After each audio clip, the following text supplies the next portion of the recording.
Hello friends, and welcome to the third installment of this calm reading of a collection of stories entitled The Sandman's Hour. The reading will be followed by an hour of soothing sleep sounds. I want to say thank you from the bottom of my heart to all the supporters of this channel. I would encourage you to subscribe and click the like button to ensure the continuation of these narrations. If you want to support the channel further and receive access to early releases as well as bonus content, you can explore the membership tab on this channel's page or explore the Patreon options. Before we begin, let us find that very special place where you can safely relax. Ease yourself into that place, be it your chair or your bed, or perhaps your couch. Take a deep breath. You can let go of all the things that happened today. Take another deep breath. Feel yourself unwind. There's nothing left to do today but to listen to these stories and get ready for sleep.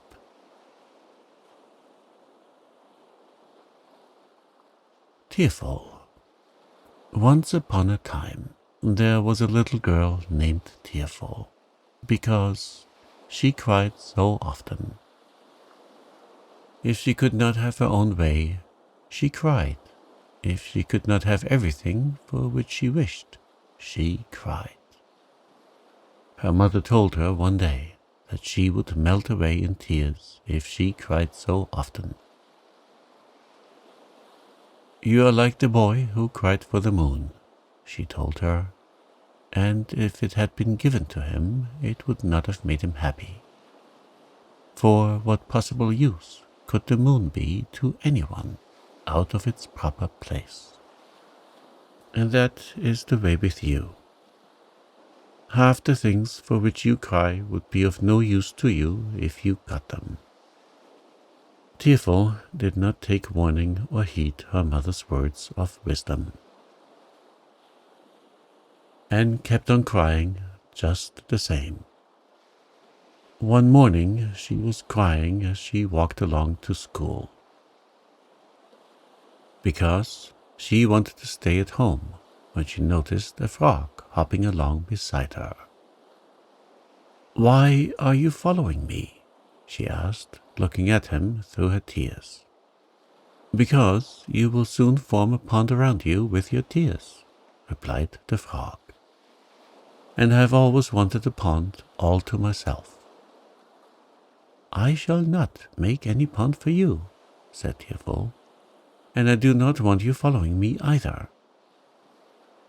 The frog continued to hop along beside her, and Tearful stopped crying and began to run. But the frog hopped faster, and she could not get away from him, so she began to cry again. "Go away, you horrid green frog," she said. At last she was so tired she sat on a stone by the roadside, crying all the time. "Now," replied the frog, "I shall soon have my pond."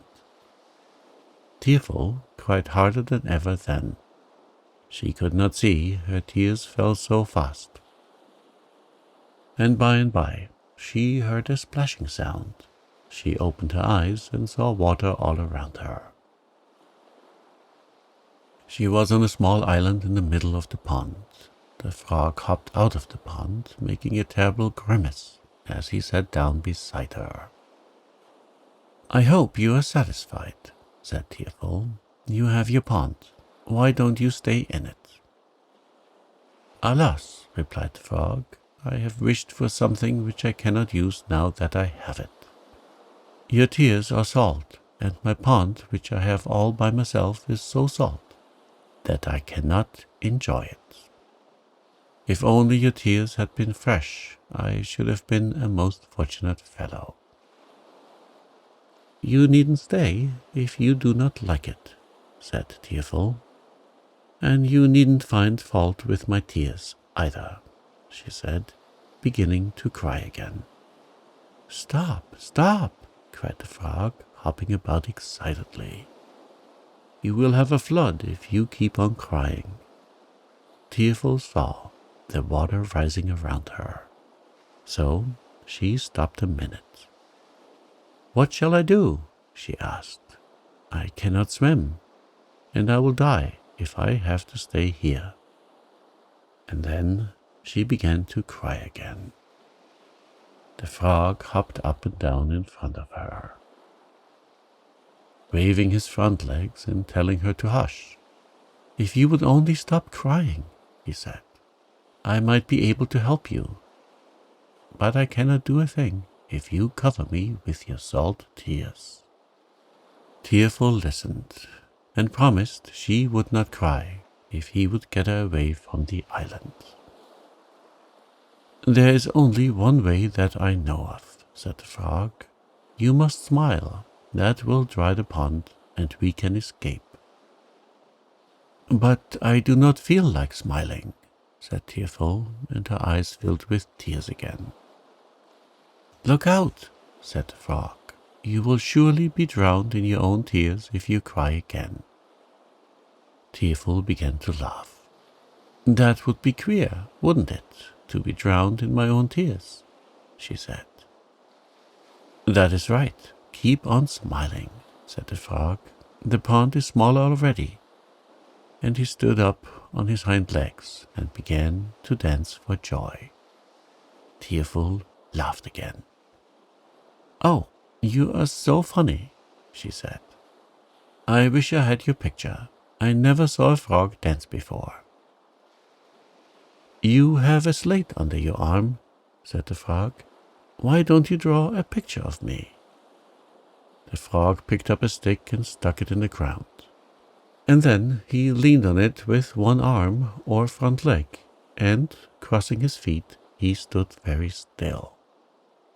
Tearful drew him in that position, and then he kicked up his legs, as if he were dancing, and she tried to draw him that way, but it was not a very good likeness. Do you like that? She asked the frog when she held the slate for him to see. He looked so surprised that Tearful laughed again. You did not think you were handsome, did you? She asked. I had never thought I looked as bad as those pictures, replied the frog. Let me try drawing your picture, he said. Now look pleasant, he said, as he seated himself in front of Tearful, and do smile. Tearful did as he requested, and in a few minutes he handed her the slate. Where is my nose? asked Tearful, laughing. Oh, I forgot the nose, said the frog. But don't you think your eyes are nice and large, and your mouth too? They are certainly big in this picture, said Tearful. I hope I do not look just like that. I do not think either of us are artists, replied the frog. Tearful looked around her. Why, where is the pond? She asked. It is gone. I thought it would dry up if you would only smile, said the frog, and I think both of us have learned a lesson. I shall never again wish for a pond of my own.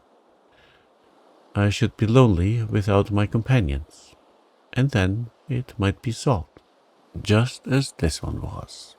And you surely will never cry over little things again, for you see what might happen to you, and then you look so much prettier smiling.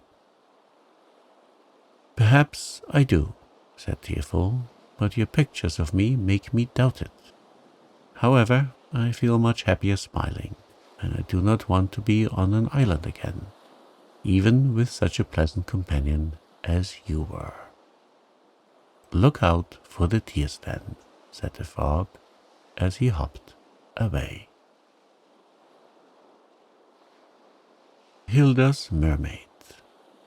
Little Hilda's father was a sailor and went away on long voyages.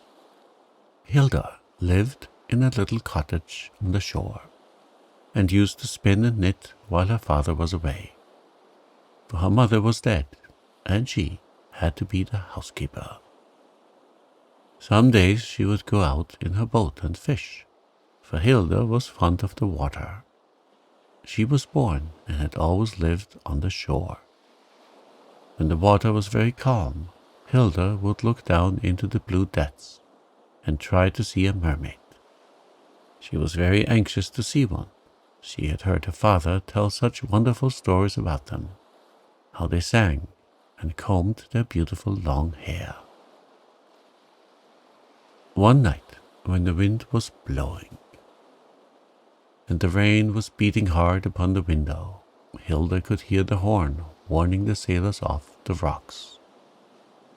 Hilda lighted her father's big lantern and ran down to the shore and hung it on the mast of the wreck which lay there, so the sailors would not run their ships upon it. Little Hilda was not afraid, for she had seen many such storms. When she returned to her cottage, she found the door was unlatched, but thought the wind had blown it open. When she entered, she found a little girl with beautiful hair sitting on the floor. She was a little frightened at first, for the little girl wore a green dress, and it was wound round her body in the strangest manner. "I saw your light," said the child, "and came in. The wind blew me far up on shore. I should not have come up on a night like this, but a big wave looked so tempting I thought I would jump on it and have a nice ride. But it was nearer the shore than I thought it, and it landed me right near your door." Oh my! How Hilda's heart beat, for she knew this child must be a mermaid. Then she saw what she had thought a green dress was really her body and tail curled up on the floor, and it was beautiful as the lamp fell upon it and made it glisten. "Will you have some of my supper?" asked Hilda, for she wanted to be hospitable, although she had not the least idea what mermaids ate. "Thank you," answered the mermaid. "I am not very hungry, but if you give me a seaweed sandwich, I should like it." Poor Hilda did not know what to do, but she went to the closet and brought out some bread, which she spread with nice fresh butter and filled a glass with milk. She told her she was sorry, but she did not have any seaweed sandwiches, but she hoped she would like what she had prepared. The little mermaid ate it, and Hilda was pleased. "Do you live here all the time?" she asked Hilda. "I should think you would be very warm and want to be in the water part of the time." Hilda told her she could not live in the water as she did, because her body was not like hers. "Oh, I am so sorry," replied the mermaid. "I hoped you would visit me sometime. We have such good times, my sisters and I, under the sea." "Tell me about your home," said Hilda. "Come and sit beside me, and I will," she replied. Hilda sat upon the floor by her side. The mermaid felt of Hilda's clothes and thought it must be a bother to have so many clothes. "How can you swim?" she asked. Hilda told her she put on a bathing suit, but the mermaid thought that a nuisance. "I will tell you about our house first," she began. "Our father, Neptune, lives in a beautiful castle at the bottom of the sea. It is built of mother of pearl. All around the castle grow beautiful green things, and it has fine white sand around it also. All my sisters live there, and we are always glad to get home after we have been at the top of the ocean. It is so nice and cool in our home. The wind never blows there, and the rain does not reach us." "You do not mind being wet by the rain, do you?" asked Hilda. "Oh, no," said the mermaid, "but the rain hurts us. It falls in little sharp points and feels like pebbles." "How do you know how pebbles feel?" Hilda asked. "Oh, sometimes the nereids come and bother us. They throw pebbles and stir up the water so we cannot see." "Who are the nereids?" asked Hilda. "They are the sea nymphs, but we make the dogfish drive them away. We are sirens, and they are very jealous of us because we are more beautiful than they," said the mermaid.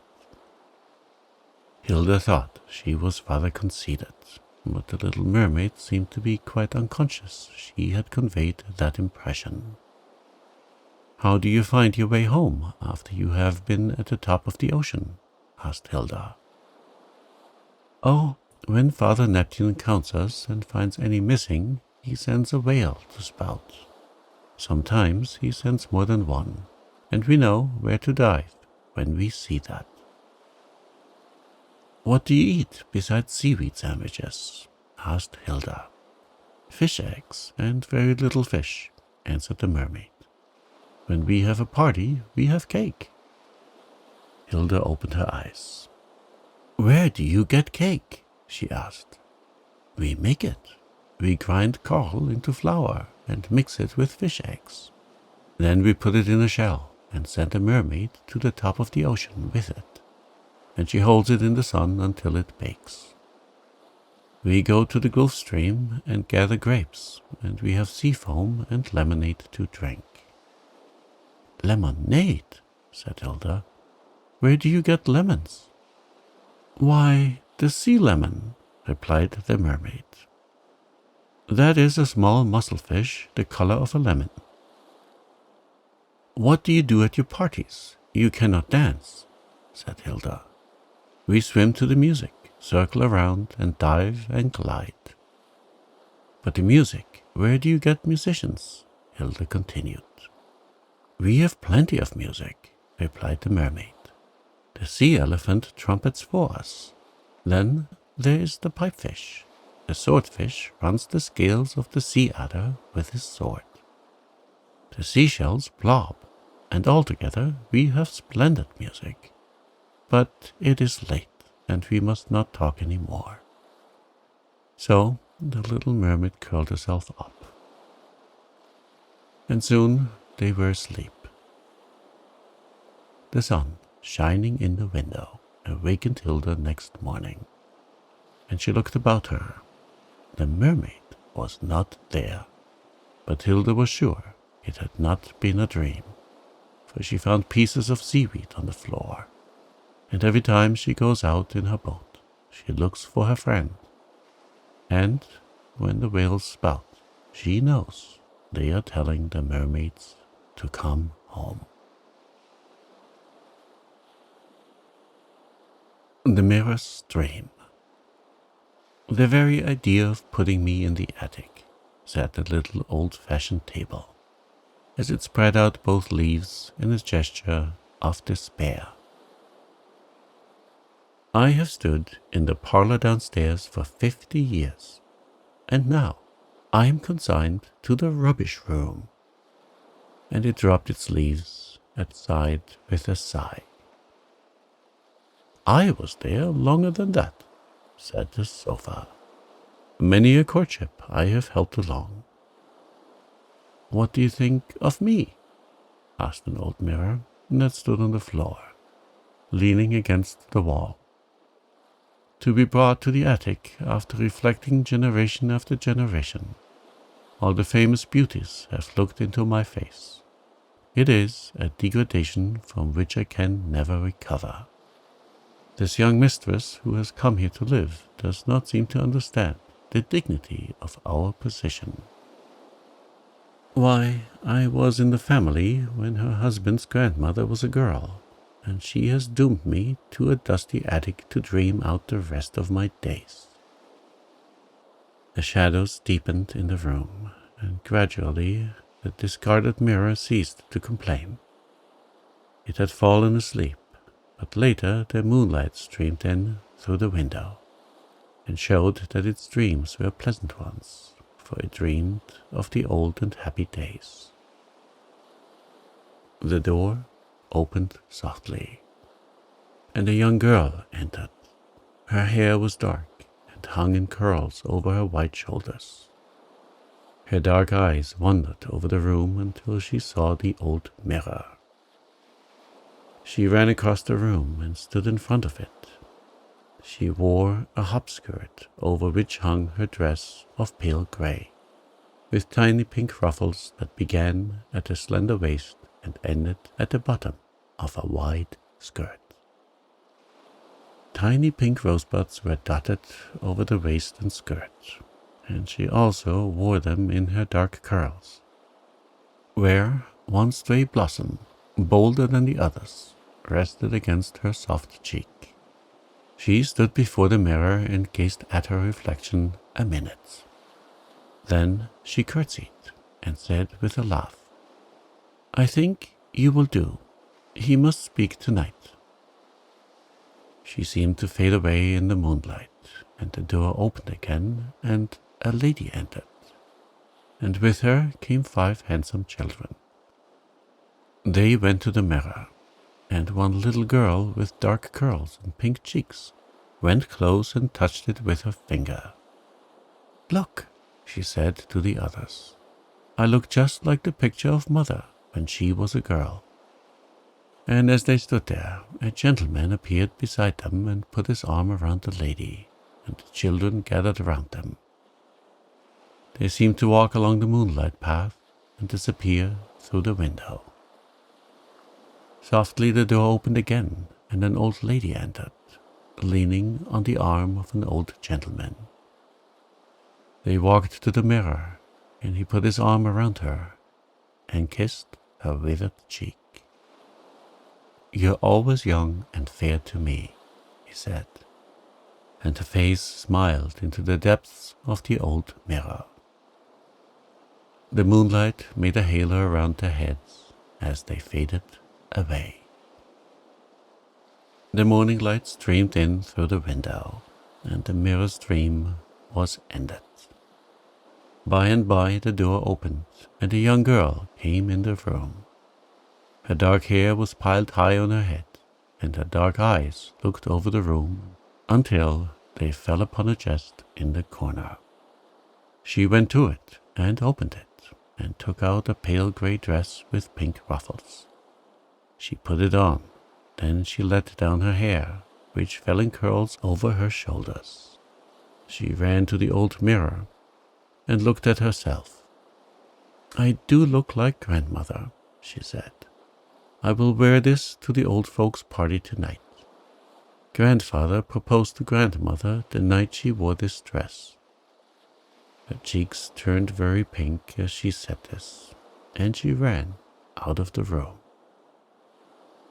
Then, one day, the door opened again, and a bride entered, leaning on the arm of her young husband. There were tears in her eyes, although she was smiling. She led him in front of the old mirror. "This old mirror," she said, "has seen all the brides in our family for generations, and I'm going far away and may never look into it again. My brother's wife does not want it downstairs, and I may be the last bride it will ever see." And she passed her hand over its frame caressingly. And then she went away, and the old mirror was left to its dreams for many years. Then one day the door opened again, and a lady entered. With her was a young girl. The lady looked around the attic room until she saw the mirror. "There it is," she said. "Come and look in it, dear." The young girl followed her. "The last time I looked into this dear old mirror," the lady said, "was the day Your father and I were married. I never expected to have it for my own then. But your uncle's wife wants to remodel the house, and these things are in the way. She does not want old-fashioned things, and they are willing I should have them." "Oh, Mother, they are beautiful," said the girl, looking around the room. "We will never part with them. We will take them to our home and make them forget they were ever discarded." And so, the mirror and the sofa and the table and many other pieces of bygone days went to live where they were loved, and the old mirror still reflects dark-haired girls and ladies who smile into its depths and see its beauty as well as their own.